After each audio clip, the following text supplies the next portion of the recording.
Welcome to the InnoGuide Podcast, where we share the works of authors and mentors to guide innovation. In this episode, number 51, we'll be sharing Switch by Chip and Dan Heath.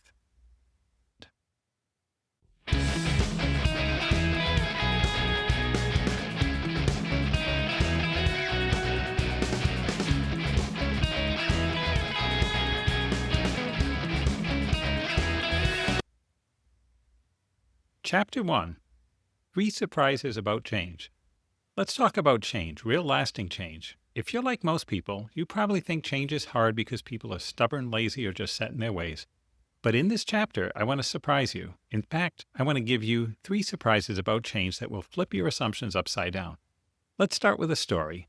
Picture this. It's a Saturday afternoon, the year 2000. A bunch of moviegoers in Chicago are handed free popcorn, buckets of it, before a Mel Gibson flick. But here's the twist. The popcorn is terrible. We're talking 5 days old, squeaky, styrofoam level bad. Some people get a medium bucket, others a large, and everyone is told to eat as much as they want. The researchers behind this little experiment, led by Brian Wansink, wanted to know, would people with bigger buckets eat more, even if the popcorn was awful? The answer? Absolutely. People with the large buckets ate 53% more crappy popcorn than those with the medium buckets. About 173 extra calories, or about 21 more handfuls. When the researchers told them about the bucket sizes, most people scoffed, "That wouldn't trick me." But it did. Every time, no matter the city, the movie, or the crowd, bigger container equaled more eating. The real surprise? People refused to believe it. Surprise number 1. What looks like a problem is often a situation problem. We love to blame willpower or personality, but sometimes it's just the size of the bucket. Now imagine you're looking at the popcorn data without knowing about the buckets. You'd see some people as gluttons and others as reasonable snackers. A public health expert might want to fix the gluttons, but the real solution? Just give everyone smaller buckets. It's so easy to turn an easy change problem, shrink the bucket, into a hard one, change people's minds. This book is about helping you change things at any level, yourself, your team, your community. Whether you want your brother to quit gambling, your team to spend less, or your neighbors to bike to work, all change boils down to one thing. Can you get people to behave differently? And here's the thing. People don't always resist change. Think about new parents. They welcome a baby, which is a massive, exhausting, life-altering change. We embrace new jobs, new homes, new technologies, so why are some changes easy and others so hard? We argue that successful change follows a pattern. You need to do 3 things at once. First, you have to change the situation, but that's not enough. You also have to reach people's hearts and minds. And here's where it gets interesting. The heart and mind often disagree. Let me introduce you to Clocky, the alarm clock on wheels, invented by MIT's Gauri Nanda. Clocky jumps off your nightstand and rolls around the room, forcing you to chase it to turn it off. Why does this work? Because we're all a little schizophrenic. Our rational side wants to get up early and jog. Our emotional side wants to stay in bed. Clocky lets your rational side outsmart your emotional side. If you were Spock, you wouldn't need Clocky, but for the rest of us, it's a lifesaver. And for those who think, nobody's going to buy this, they sold over 30,000 of these in the first year. This brings us to a key idea. Your brain isn't of one mind. Psychologists say we have 2 systems, the emotional side, which we call the elephant, and the rational side, which we call the rider. The rider seems to be in charge, but the elephant is much bigger and stronger. When they disagree, the elephant usually gets its way. If you've ever overeaten, procrastinated, or skipped the gym, you've felt your elephant overpower your rider. But the elephant isn't all bad. It's the source of love, compassion, and drive. The rider is great at planning, but it can get stuck overanalyzing. If you want change, you need both, the rider for direction, the elephant for energy. If you only reach the rider, you'll get understanding without motivation. If you only reach the elephant, you'll get passion without direction. You need both moving together. So what's surprise number 2? Well, what looks like laziness is often exhaustion. Self-control is like a muscle. It gets tired. Consider a study where hungry college students were asked to eat either cookies or radishes. The radish eaters, who had to resist the cookies, later gave up on a tough puzzle much sooner than the cookie eaters. Why? They'd used up their self-control, resisting temptation. Change is hard not because people are lazy, but because they wear themselves out. Let's look at an example from the business world. John Stegner, at a big manufacturing company, thought they were wasting billions of dollars on purchasing. To prove it, he had an intern collect all the different work gloves used at the company. That's right, work gloves. And there were 424 types all around the world. He displayed them, each with its price, on a conference table, a massive pile. Executives were invited to the conference room, and they were stunned to see identical gloves ranging in cost from $3.22 to $10.55. The visual impact in the glove shrine got everyone's elephant fired up. The company changed its purchasing process and saved a fortune, $1 billion. If Stegner had just shown spreadsheets, he might have gotten polite nods and no action. But by appealing to both the rider and the elephant, he got real change approved. Surprise number 3. What looks like resistance is often a lack of clarity. Right? The rider needs clear direction. 2 health researchers, Steve Booth Butterfield and Bill Rager, wanted people to eat healthier. Instead of vague advice, they focused on one clear behavior: buy 1% milk instead of whole milk. Their campaign was specific and visual. One ad showed a tube of fat representing the saturated fat in whole milk. The result? Low-fat milk sales jumped 18 to 41%. The lesson: don't ask people to act healthier. Tell them exactly what to do. So here's the framework we'll use throughout the book. 1. Direct the rider. Provide crystal clear direction. Think 1% milk as the example.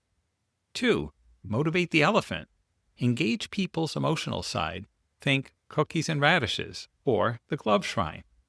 And 3. Shape the path. Change the situation to make change more likely. Think smaller popcorn buckets. This framework isn't just for CEOs or politicians. It's for anyone who wants to make change happen, even without authority or resources.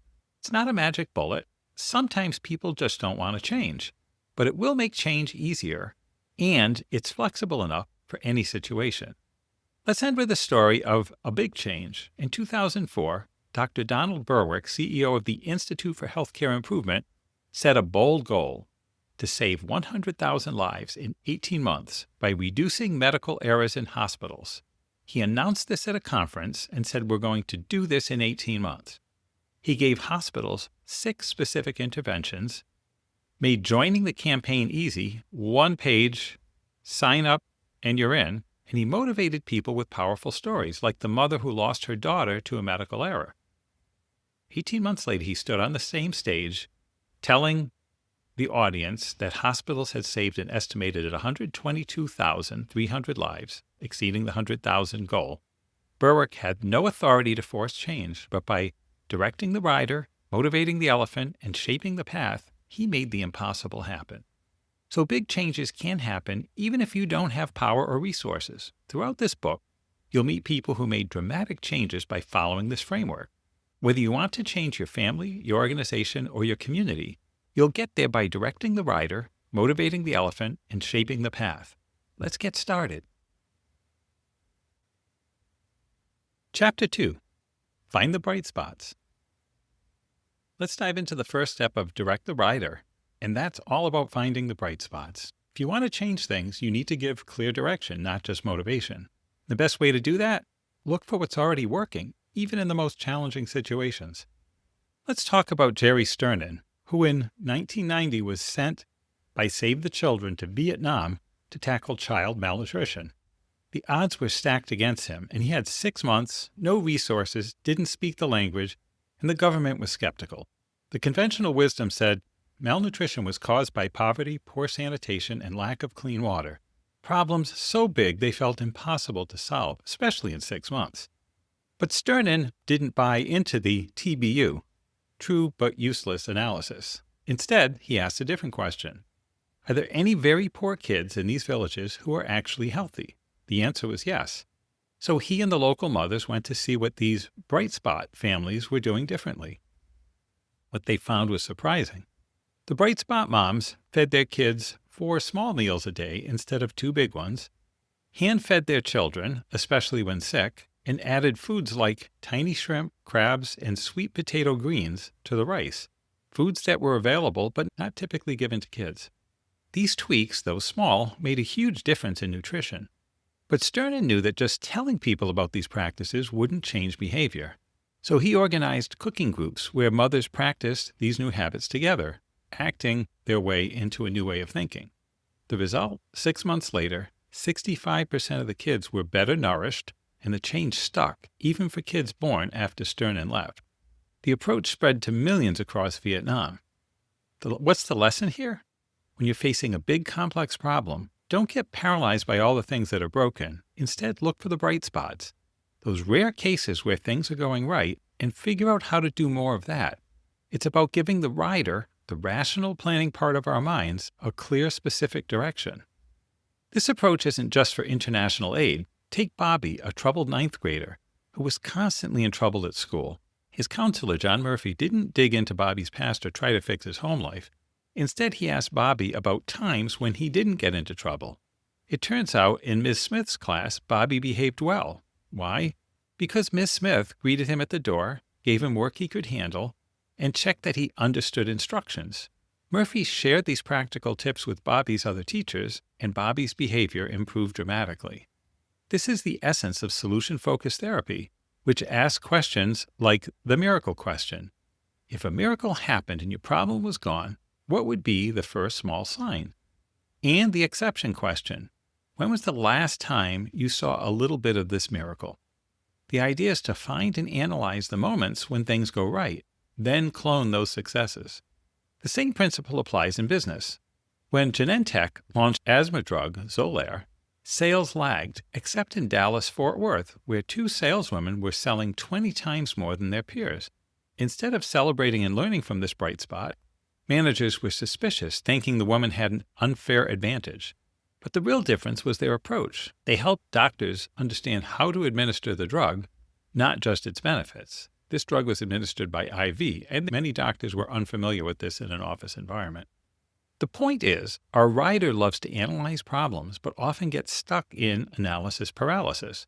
We're wired to focus on what's broken. Psychologists call it positive-negative asymmetry. We have more words for negative emotions than positive ones, and we pay more attention to bad news than good. As a result, when faced with a big problem, we instinctively look for a big, complicated solution. But big problems are rarely solved with big solutions. More often, they're solved by a series of small, smart tweaks, like adding shrimp to rice or greeting a student at the door. The trick is to ask, what's working, and how do we do more of it, instead of what's broken and how do we fix it. So if you're a manager trying to get your team to give more feedback, don't obsess over the skeptics or the failures. Find the managers who are already doing it well. Study what they're doing and help others replicate their success. Spend 80% of your time scaling what works, not fixing what doesn't. In times of change, we need to switch from problem solving to bright spot evangelizing. Even in failure, there is success. An alcoholic who goes an hour without a drink, a few sales reps who outperform, a handful of mothers who raise healthy kids against the odds. These flashes of success can illuminate the path forward and spark hope that change is possible. That's how you direct the rider. Find the bright spots, study them, and show others the way. Chapter 3. Script the critical moves. Let's get real about change. Ambiguity is the enemy, and clarity is your best friend. If you want people to do something new, you can't just hand them a vision and hope for the best. You have to script the critical moves, make the first steps so clear and so concrete that nobody can miss them. Let me show you why this matters. Picture a doctor with a 67-year-old patient suffering from chronic hip pain. Surgery is a big, risky step. But there's one more medication left to try. When doctors were given this scenario, 47% chose to try the medication. But when there were 2 untried medications available, only 28% chose either one. More options, it turns out, can actually paralyze us. This is decision paralysis, and it's everywhere, in gourmet food stores, where people are less likely to buy jam when there are 24 flavors instead of 6, in 401k plans, where more investment options mean fewer people participate, and even in speed dating, where more choices led to fewer matches. So why does this happen? It's because decisions are hard work for the writer, the rational, analytical part of our minds. The more choices we face, the more exhausted the writer gets, and the more likely we are to stick with the status quo. Now, in times of change, the status quo is no longer an option. Suddenly, all those routines and habits become decisions, and ambiguity creeps in. The writer gets overwhelmed, and the elephant, our emotional side, just wants to go back to what's familiar. That's why, as a leader, you can't just set big picture vision and hope for the best. You have to script the critical moves, translate lofty goals into concrete specific behaviors. Let's look at a real-world example, Brazil's railroads. In 1995, the system was a mess. Half the bridges needed repair and the technology was ancient. When GP Investimentos took over the Southern Line, their new leader, Alexander Baring, didn't have the money to fix everything. So he and his CFO created 4 simple rules. 1. Invest only in projects that would quickly earn more revenue. 2. Pick the cheapest solutions up front. 3. Favor speed over perfection. And 4. Reuse existing materials. These rules gave everyone clear guidance. Instead of getting stuck in endless debate, employees knew exactly what to do.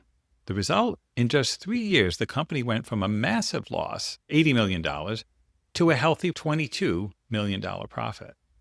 This is what scripting the critical moves looks like. You don't need to script every detail, just the key behaviors that matter most. Remember the 1% milk campaign from earlier? The researchers didn't try to overhaul every aspect of people's diets. They focused on one critical move: switch to 1% milk.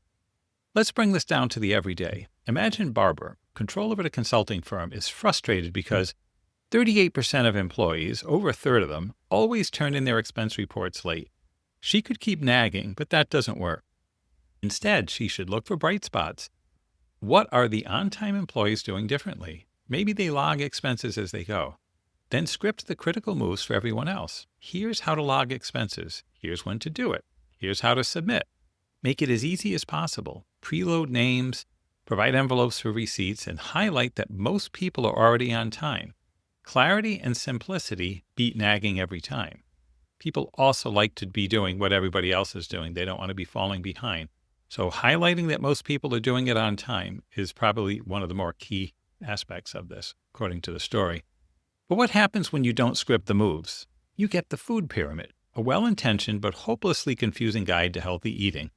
The pyramid's abstract categories and measurements, ounce equivalents of grains and teaspoons of oil, are so far removed from real life that nobody can act on them. Compare that to the simple, actionable rule of change your oil every 3,000 miles. If you want people to change, you have to make the new behavior obvious and concrete.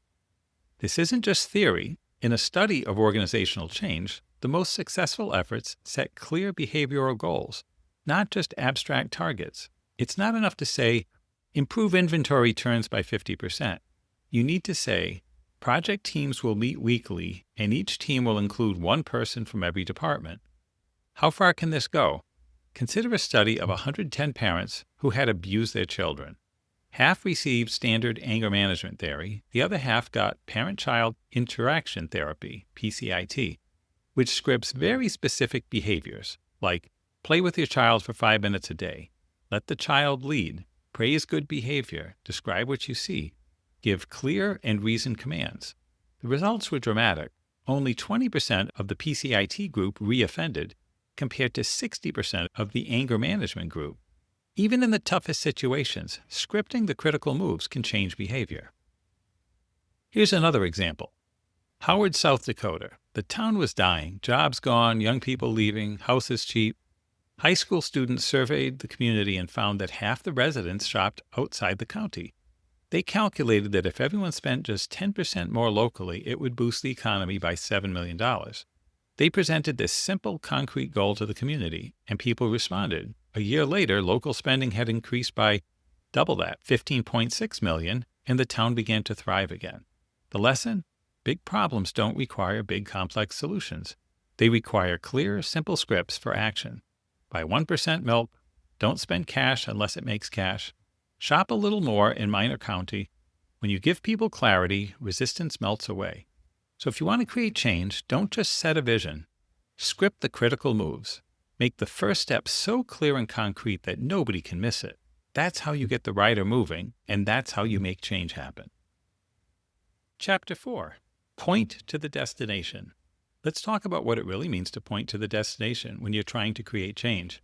Whether you're a teacher, manager, or just someone trying to get your family to eat more vegetables. This chapter is all about the power of a clear, emotionally compelling goal, a destination postcard, if you will, and how it can transform motivation and behavior. Let's start with the story of Crystal Jones, a Teach for America teacher who in 2003 was handed a first grade class in Atlanta, Georgia. These kids were all over the map in terms of skills. A couple could recognize kindergarten sight words, some couldn't even hold a pencil, and many didn't know their alphabet or numbers. Crystal was confident she could teach them, but she faced the classic challenge. How do you get a room full of first graders to care about learning, to see where they're headed, and to want to get there? Here's what not to do. Another teacher set out a list of goals like raise the class average on the CWT to 3.0 and increase comprehension to 80%. These are great for planning, but they don't exactly light a fire in a 6-year-old's heart. Crystal, on the other hand, spoke their language. She told the class, by the end of this school year, you're going to be third graders. Not literally, of course, but in terms of skill level. For a first grader, third graders are the big kids, the ones who are smarter, cooler, and more powerful. That's the kind of goal that hits you in the gut, the way you might feel watching an Olympic athlete. Crystal didn't just set the goal, she built the culture around it. She called her students scholars and had them define the word for visitors. A scholar is someone who lives to learn and is good at it. The kids started to take pride in their work. When one was called out of class, the others groaned, not out of jealousy, but because that student was going to miss out on scholar work. By spring, the class was reading at a second grade level, and Crystal threw them a graduation ceremony. By the end of the year, over 90% were reading at or above a third grade level. Remember, these were the same kids who didn't know the alphabet 9 months earlier. This is what Jim Collins and Jerry Porras, in their book Built to Last, call a BHAG, B-H-A-G, a big, hairy, audacious goal. Ford wanted to democratize the automobile. Walmart wanted to quadruple in size. But for most of us, we need goals that are closer at hand, something we can reach in months or a year, not decades. That's where the destination postcard comes in, a vivid, near-term picture of what's possible. Let's look at another example. Dr. Laura Esserman, a breast cancer surgeon at UCSF, she was appalled by the typical experience of women with breast cancer, bounced from doctor to radiologist to surgeon, waiting days and weeks for each step, all while terrified about their future. Esserman imagined a different kind of clinic, where a woman could walk in with a lump and walk out the same day with a diagnosis and a treatment plan. She didn't have much power or resources, but she started small, running a 1-day-a-week clinic that brought all the necessary specialists together. Over time, her vision grew, and the clinic became a national leader, seeing over 1,300 patients a month. Esserman's destination postcard was clear, everything under one roof, the patient at the center. Why do these destination postcards work? Because they appeal to both the rider, the rational, analytical part of us, and the elephant, the emotional, instinctive part. Too often we try to motivate change with data and charts, things the rider loves to analyze, but which don't move the elephant. A destination postcard, on the other hand, is vivid and emotional. It gives the rider a clear goal and the elephant a reason to care. But here's the catch. If your goal is too vague, like be healthier, gives the elephant too much wiggle room to rationalize failure.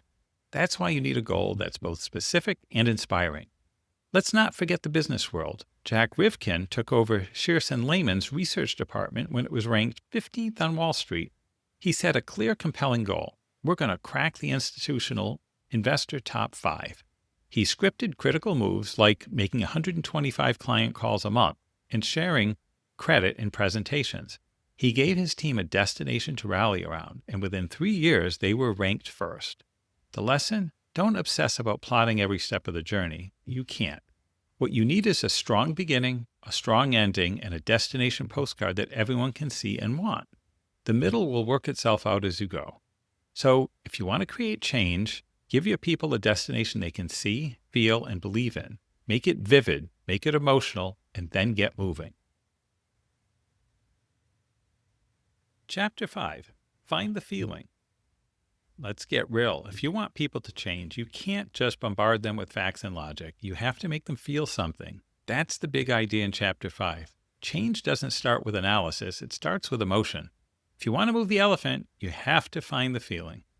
Let me walk you through how this plays out. Let's start with a story from Target. Back in 1992, Target was a $3 billion regional retailer, dwarfed by Kmart and Walmart. Company's ads were hip and fashionable, but the stores not so much. Customers would see these cool ads and then walk into a store and find the same boring stuff as everywhere else. The transformation into Target, the design-forward retail giant, didn't happen in a boardroom. It happened because of people like Robin Waters. Robin was a fashion snob living the high life in the world of Armani and Versace, but after the layoff from Jordan Marsh, she found herself at Target as the ready-to-wear trend manager. Her job? Black stirrup pants, Looney Tunes t-shirts, and sweats. Not exactly Milan. But Target was a turning point. The new chairman, Bob Ulrich, had a vision.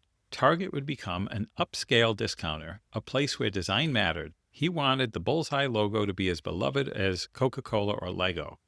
But here's the thing. The merchants at Target, the people who picked what would be sold, were copycats. Their approach was to find last year's bestseller, knock it off, and sell it cheaper. Robin's job was to get them to care about design and trends, to take risks and embrace color and creativity. But she had no authority. She couldn't just say, "We're doing purple this year because it's trendy." She had to win people over. So how did she do it? Not with PowerPoints or spreadsheets. She created experiences that made people feel something. She brought in bags of brightly colored M&Ms and poured them into glass bowls at meetings. People would go, "Wow," and she'd say, "See, look at your reaction to color." She brought in Apple's new iMacs in wild colors, lime, strawberry, grape, and tangerine, and let people ooh and ah. She showed photos from boutiques around the world and then set up mock displays so people could see for themselves how a pop of blue could transform a display. The result? Merchants started to get excited. They started to take risks, and soon Target was riding the trend wave, not lagging behind it. This is the see, feel, change philosophy in action. John Kotter and Dan Cohen, in their research on organizational change, found that successful change doesn't follow the path of analyze, think change. Instead, see, feel change. You have to show people something that makes them feel, whether it's hope, excitement, or even shock. Let's look at another example. John Stegner and the Glove Shrine from Chapter 1. He wanted to centralize purchasing at his company, but nobody cared about his spreadsheets. So he gathered all the different gloves the company bought, hundreds of pairs, and put them on display. When executives saw the ridiculous variety, they felt something. That's what moved them to act. Or take Hope Lab, founded by Pam Omidyar. She wanted to help teens with cancer stick to their medication regimens, which is critical for survival but hard to do. Hope Lab created a video game where you play as Roxy, a nanobot fighting cancer. The twist here was you power up by taking your real-life medicine. The game wasn't just about information, it was about identity. It made kids feel powerful, like they were taking back their lives from cancer. Even kids who barely played the game still improved their medication habits. Why? Because the game changed how they felt about their medicine. It wasn't a reminder of sickness, it was a tool for getting their life back. And then there's the classic problem in software companies, developers who fall in love with their code and resist customer feedback. At Microsoft, they solved this by inviting developers to watch real users struggle with their programs through a one-way mirror. Suddenly, the developers felt empathy. The usual excuses, just read the manual, melted away. When you see someone struggle, you want to help. That's the elephant in action. The lesson here is that most of us, when faced with resistance to change, try to teach people something. We appeal to the rider with logic and facts, but real change happens when you speak to the elephant, when you make people feel. Sometimes people think you need a crisis to spark change, burning platform that scares people into action. But fear isn't the only motivator. Hope, pride, excitement, even empathy can be just as powerful. Key is to find the right feeling for the situation. So if you want to create change, don't just make a rational case. Find the feeling. Make people see and feel the need for change. That's how you move the elephant, and that's how you make change stick. Chapter 6. Shrink the change. Let's be honest, big changes are scary. When you're staring down a huge goal, whether it's losing 40 pounds, cutting a university's budget, or just cleaning your house, it's easy to feel overwhelmed. The elephant in us, that emotional instinctive side, gets spooked by the size of the task and just wants to run away. That's why if you want to get people moving, you have to shrink the change. Let me start with a fascinating study by Aaliyah Crum and Ellen Langer. They looked at hotel maids, who, if you think about it, are exercise machines, walking, bending, and scrubbing, lifting all day long. But when asked, each of these maids said they didn't exercise at all. Why? Because they didn't see their work as real exercise. So the researchers told one group of maids the truth, that daily work was more than enough to meet the Surgeon General's recommendations for exercise.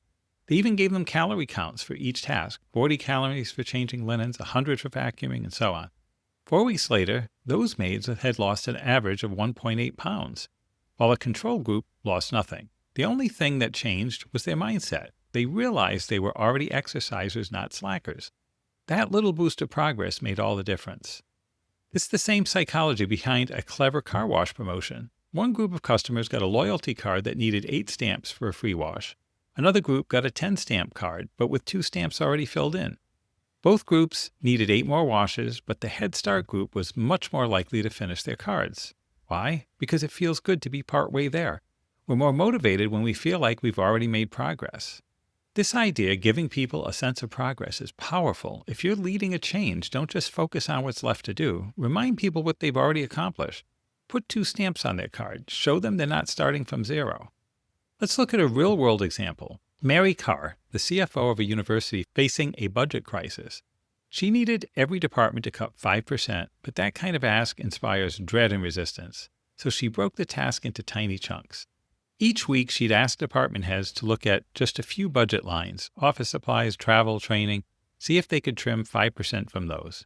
Suddenly, the task felt manageable. After a few weeks, she could say, "We're already a third of the way there," giving everyone that crucial sense of progress.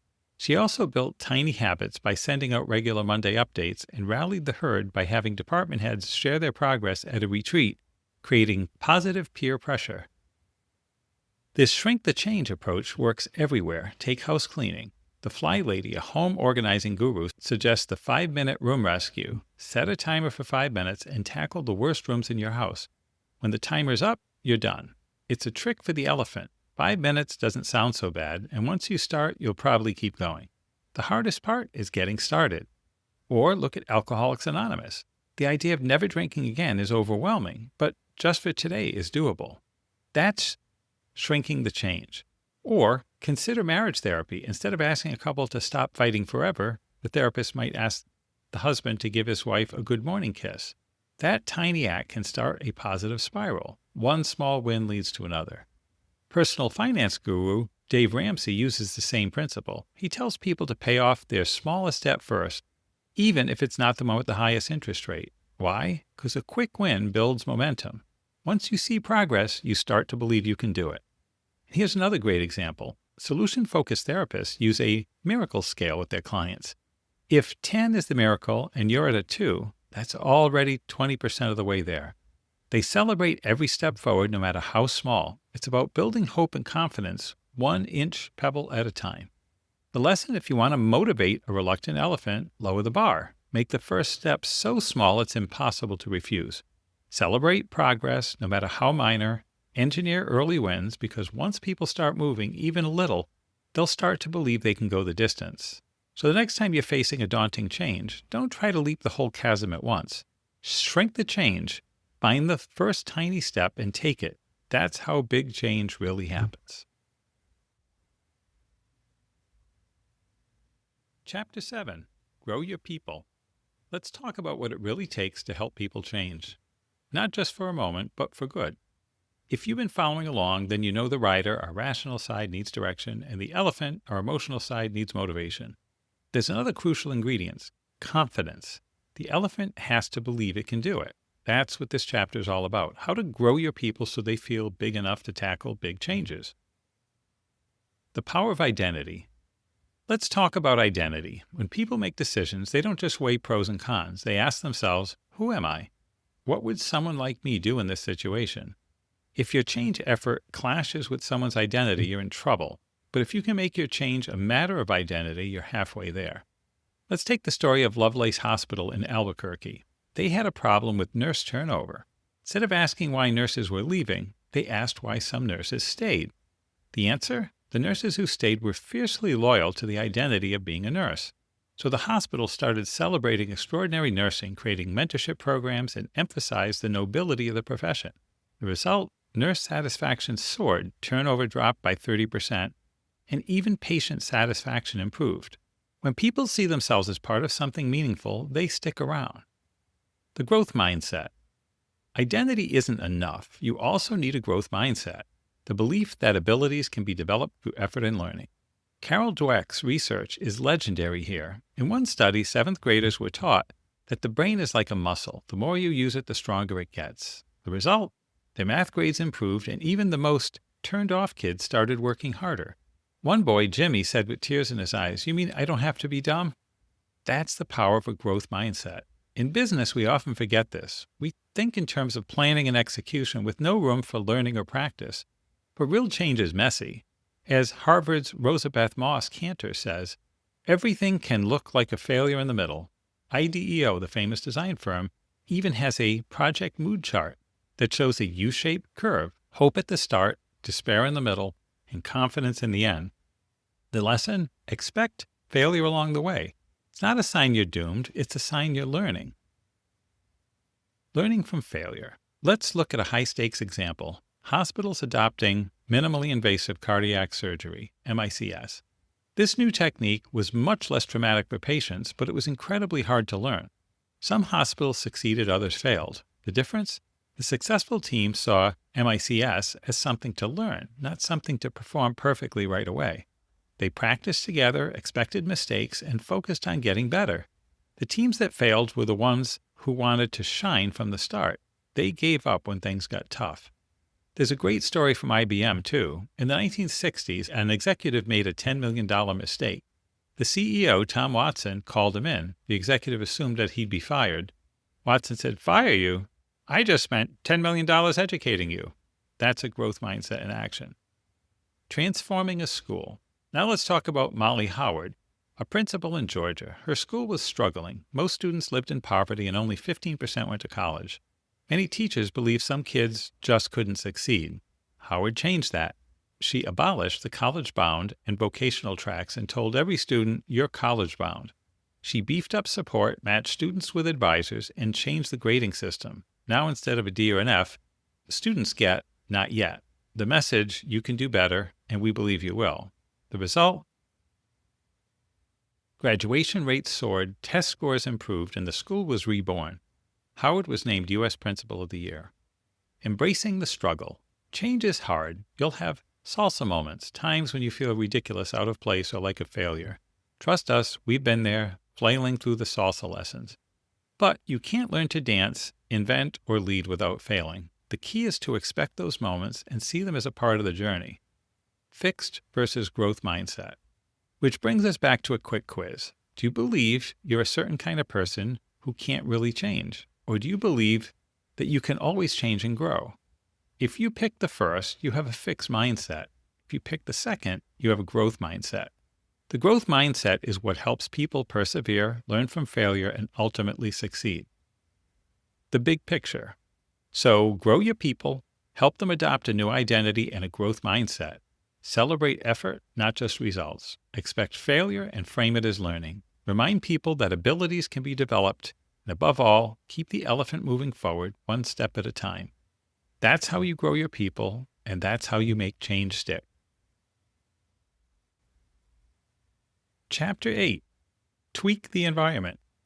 Let's start with a confession. When someone cuts you off in traffic, what's your first thought? What a jerk, right? Rarely do we pause to wonder if maybe they're just late for something important.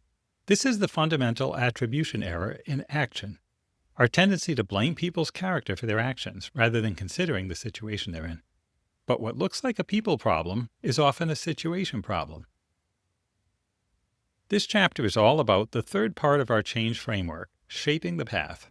If you want people to change, you can direct the rider, give clear instructions, motivate the elephant, inspire and engage, or, sometimes most powerfully, just make the journey easier, remove friction, add helpful signs, and suddenly the change doesn't seem so hard. Let's look at a classic study. Researchers wanted to see if they could get more college students to donate food to a canned food drive. They wondered, can we tweak the situation so even the jerks, the least charitable students, would give? The answer was yes. By making the process easier, giving students a map to the donation site and a reminder note, donation rates soared, even among those least likely to give. The lesson? Sometimes a simple tweak to the environment can turn jerks into givers. The Haddon Matrix and Industrial Safety. Consider industrial safety. Factories are full of dangerous machines. You could try to change workers' behavior with signs or scary stories, but the most effective solution is often to change the environment. For example, some machines require workers to press 2 buttons at once, keeping their hands away from danger. No matter how reckless someone is, they can't get hurt because the environment makes the bad behavior impossible. Medication vests at hospitals. Hospitals have their own version of this. At one hospital, nurses were making medication errors because they were constantly interrupted. The solution? Nurses started wearing bright vests while preparing meds, signaling "do not disturb." At first, everyone hated the vests, but errors dropped by nearly half. The hospital adopted the vests everywhere and medication errors plummeted. The right tweak to the environment made the right behavior, focus, easier, and the wrong behavior, interruptions, harder. The sterile cockpit rule. Airlines have a similar trick, the sterile cockpit rule. Below 10,000 feet, pilots can only talk about flying, no chit-chat. This rule has saved countless lives by reducing distractions during the most critical moments. One IT group borrowed this idea, instituting quiet hours for coders.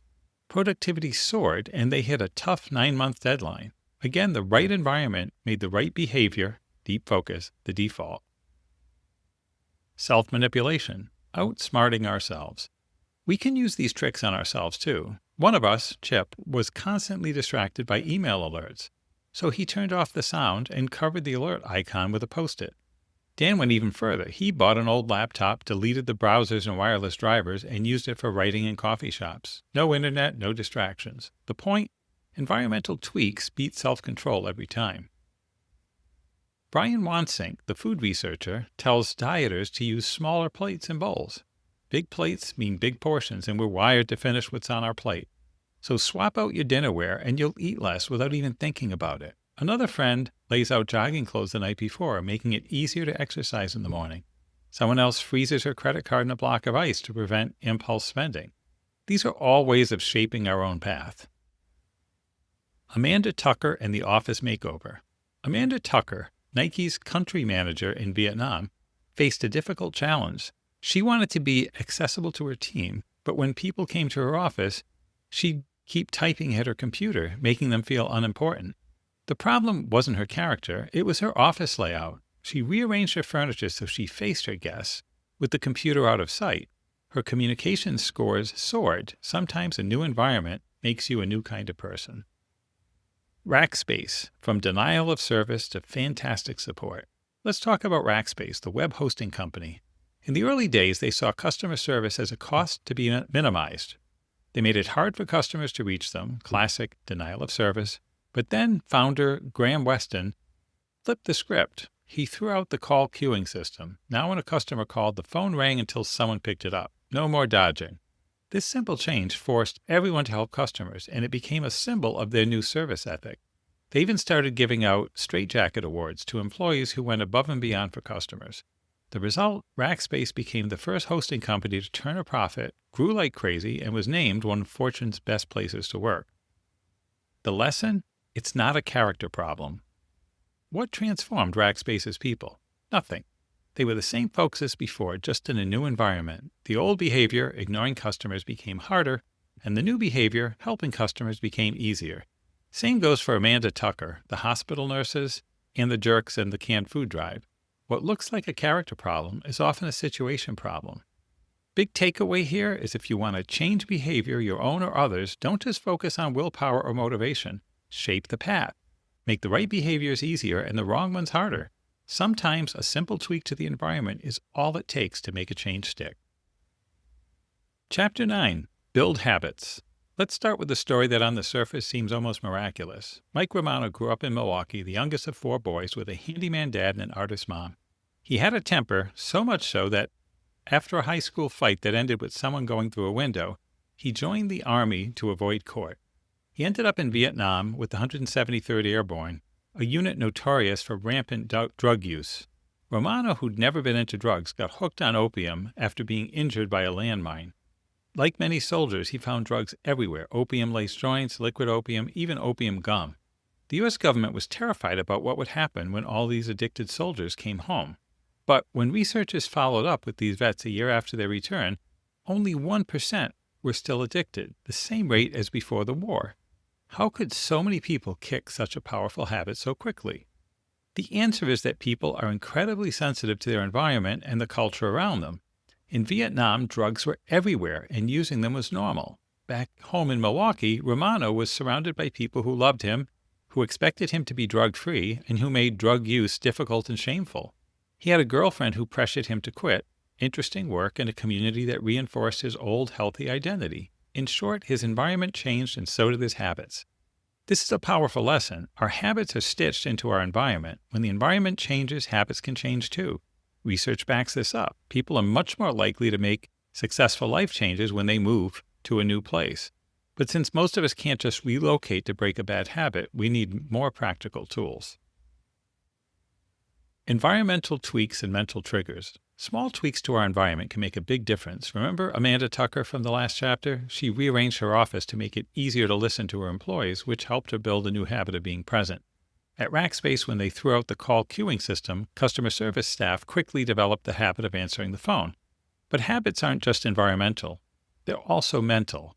Enter the action trigger. Let's say you want to start going to the gym. You tell yourself, tomorrow after I drop Anna at school, I'll go straight to the gym. You've set an action trigger, a specific plan that links a situational cue, dropping off Anna, to a behavior, going to the gym. Psychologist Peter Gallwitzer found that action triggers are incredibly effective. In one study, college students who set a specific time and place to write a paper were more than twice as likely to complete it as those who just intended to do it sometime. Action triggers work because they preload a decision, so when the moment comes, you act automatically, no willpower required. Action triggers are especially powerful for hard goals. In one study, people with tough goals who used action triggers were nearly 3 times as likely to succeed. They're also effective in tough situations like recovering from surgery. Patients who set action triggers for their rehab walked, bathed, and got in and out of cars much faster than those who didn't. Building habits at work. You can use action triggers at work, too. Want your salespeople to check in with customers? Tell them to make a call every time they pour their first cup of coffee. Want employees to share what they learned at a conference? Have them write a summary on the flight home as soon as the OK to use electronics sign comes on. The key is to make the trigger specific and visible. Habits are behavioral autopilot. They let good behaviors happen without draining the rider's self-control. Leaders who can instill habits that reinforce their team's goals are making progress for free. But habits will form whether you intend them to or not, so the real question is, which habits do you want to encourage? General William Gus Pagonis, who ran logistics for the Gulf War, created the habit of stand-up meetings every morning. Everyone stood, which kept meetings short and focused, perfect for a team that had to move 500,000 troops and mountains of supplies. The habit supported the mission and was easy to embrace. Sometimes the best way to support a big change is to build a small, easy habit that helps. In a Penn State study, dieters who ate 2 cups of soup a day in addition to their meals lost almost as much weight as those on a stricter diet, but they felt much fuller and were more likely to stick with it. The soup was a supporting habit. It made the main goal, eating less, easier. Natalie Elder, principal of Hardy Elementary School in Tennessee, faced chaos, the lowest test score in the state, kids cussing at teachers, parents barging into classrooms. She realized she needed to create order, starting with the morning routine. She and her staff greeted every student at the curb, walked them inside, and started each day with a structured assembly. By the time the kids got to class, they were calm and ready to learn.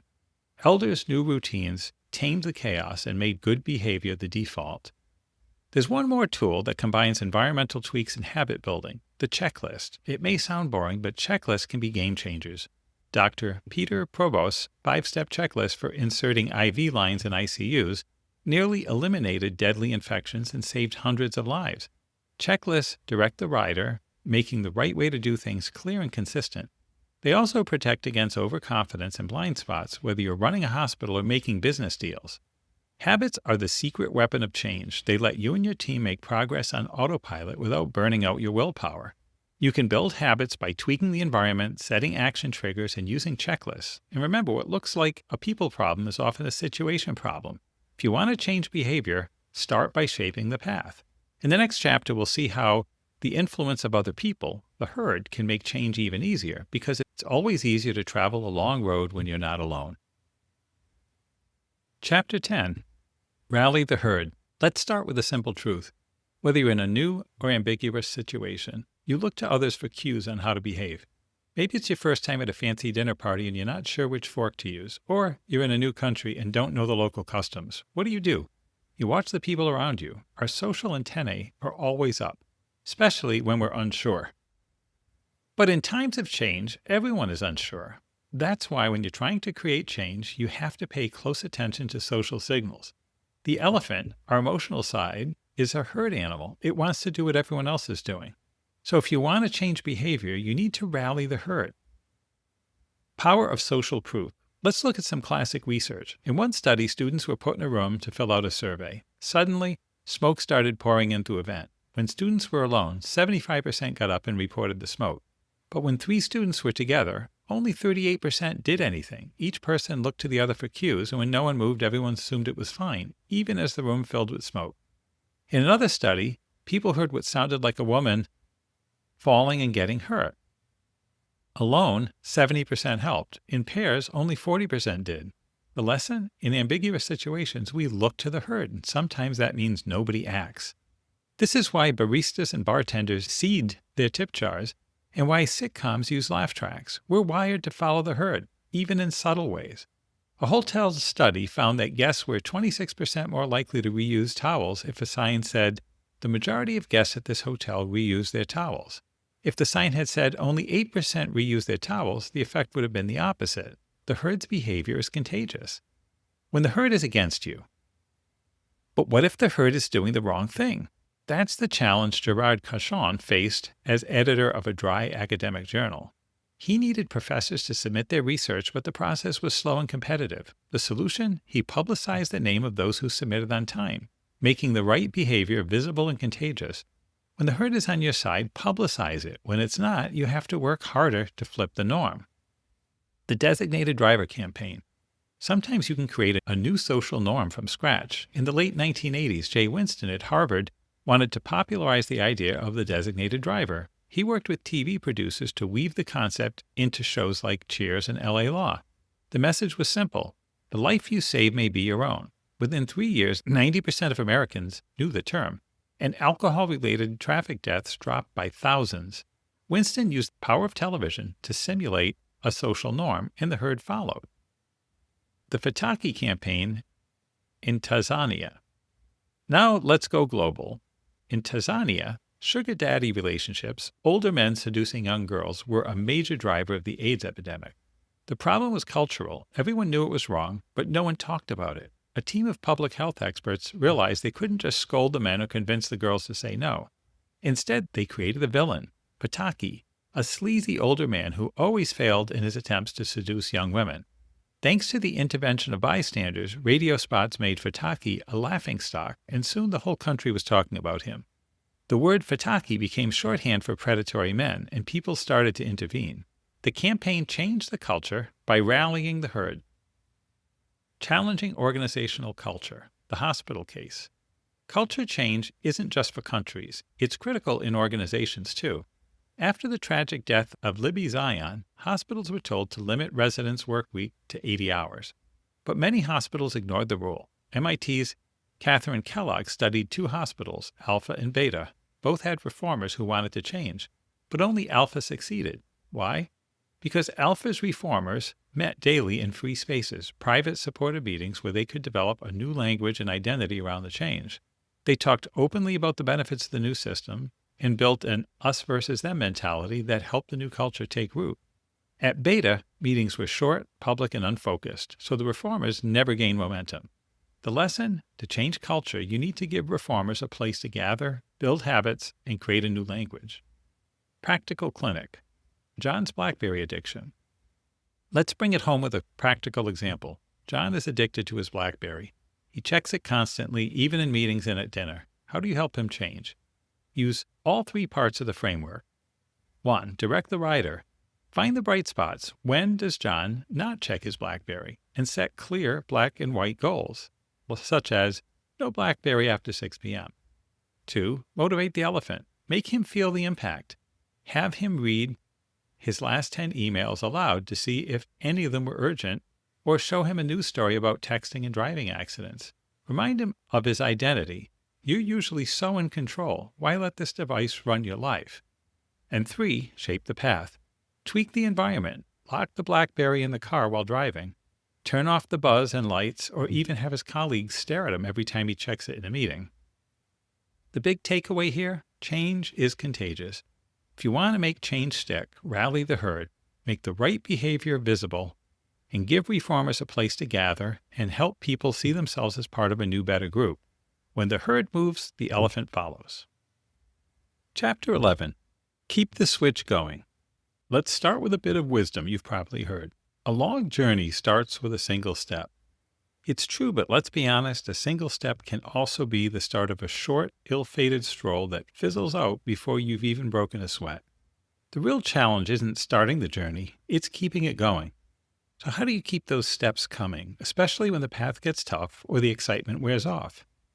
Celebrate approximations, lessons from animal trainers and husbands.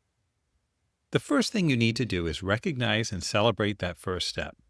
When you see movement, any movement, reinforce it. Here's where we can learn from an unlikely source: animal trainers. Amy Sutherland, who studied trainers teaching dolphins to jump through hoops and monkeys to ride skateboards, found that the secret isn't punishment, it's approximations, rewarding even tiny steps toward the goal. The future skateboarding monkey gets a chunk of mango just for not freaking out when the board appears, then for touching it, then for sitting on it, and so on. Hundreds of mangoes later, you've got a monkey ready for the X Games. Sutherland had an epiphany. What if she used these techniques on her stubborn but lovable husband? She started praising every small positive behavior, driving a little slower, tossing shorts in the hamper, being on time, and guess what? He started to change. Her New York Times article, "What Shamu Taught Me About a Happy Marriage," became a viral sensation. The lesson? Don't wait for the big win. Notice and reward small wins, and you'll get more of them. This isn't just for animal trainers or spouses. Psychologist Alan Kadzin gives the same advice to parents. Catch your children being good. If you want your child to do 2 hours of homework, don't wait until she does it perfectly. Praise every step in the right direction. When a child first tries to walk, you cheer wildly for every wobble and stumble. That's how change happens, not in one leap, but in a series of reinforced steps. Why we're bad at reinforcement and how to get better. Most of us are terrible at reinforcement. We're quick to complain and slow to praise. At work, we bond over gripes, not gratitude. But if you want change, you need to get less stingy with the mango. Look for bright spots, however tiny, and reward them. Progress is precious, and it's easy to miss if you're only scanning for problems. Reinforcement doesn't have to be condescending. Think of a friend at the gym urging you on. Good work, now do one more rep. It's about having a clear view of the destination and being savvy enough to reinforce the right behaviors when they happen. The most important lesson from animal trainers and psychologists is this: change isn't an event, it's a process. There's no single moment when a monkey learns to skateboard, a child learns to walk, or a community starts recycling. It's a journey of small steps, each one reinforced and celebrated. Leading change requires persistence and a lot of mango. Once change starts, it often feeds on itself. Stephen Kellman, who reformed federal procurement, noticed that once people started changing, the momentum built. In minor country, a small step digging up tree stumps eventually led to a revitalized tax base. At Rackspace, unplugging the call queuing system led to a customer service revolution. Psychologists call this the mere exposure effect. The more you're exposed to something, the more you like it. Parisians hated the Eiffel Tower at first, but over time it became beloved. As people act in new ways, cognitive dissonance kicks in. It's hard to act one way and think another, so people start to see themselves differently. Reinforcing the new behavior, inertia, once an enemy, becomes an ally. Change follows a pattern. Big changes can start with small steps, and those steps can snowball. But change isn't always easy. When it works because the rider rational side, the elephant, emotional side, and the path, environment, are all aligned. Take parenting. It's a massive change, but it works because the destination is clear, the motivation is strong, and the environment is supportive. Society shapes the path with everything from high chairs to maternity leave. If we really understood why big changes like parenting work, we'd stop launching change initiatives with PowerPoint decks and start focusing on feelings, identity, and environment. Change follows a pattern. Let's stop ignoring it and start embracing it. Whether it's Mike Romano quitting opium after Vietnam, Rackspace employees answering calls after the queuing system was removed, or hotel maids seeing themselves as exercisers, change follows a pattern. It's not about the type of person, it's about aligning the rider, the elephant, and the path. How to make a switch, the 3-part framework. 1. Direct the rider. Follow the bright spots, find what's working, and clone it. Script the critical moves. Be specific about behaviors. And point to the destination. Make the goal vivid and motivating. 2. Motivate the elephant. Find the feeling. Make people feel something, not just know something. Shrink the change. Break it down until it's not scary. And grow your people. Build identity and a growth mindset. And 3. Shape the path. Tweak the environment. Change the situation to change behavior. Build habits. Make the new behavior automatic. And rally the herd. Make the right behavior contagious. This chapter closes with practical advice for common change problems, like people not seeing the need to change, getting bogged down in analysis, or losing momentum. The solutions always come back to the framework. Find the feeling, script the moves, shrink the change, build habits, and rally the herd. Change is a process, not a moment. Celebrate every step, reinforce progress, and remember, when the rider, the elephant, and the path are aligned, you can keep the switch going no matter how long the journey. So we reach the end of the book Switch by Chip and Dan Heath. Pick up a copy of the book if you enjoyed this. It's got many more details, and it has a lot of detailed notes crediting each of the references at the end of the book. And I have many other resources for innovators, people building products, and learning AI on my website at InnoGuide.net. I want to thank Steve McIntyre for producing this, and I want to thank you for joining. That's a wrap. See you next time.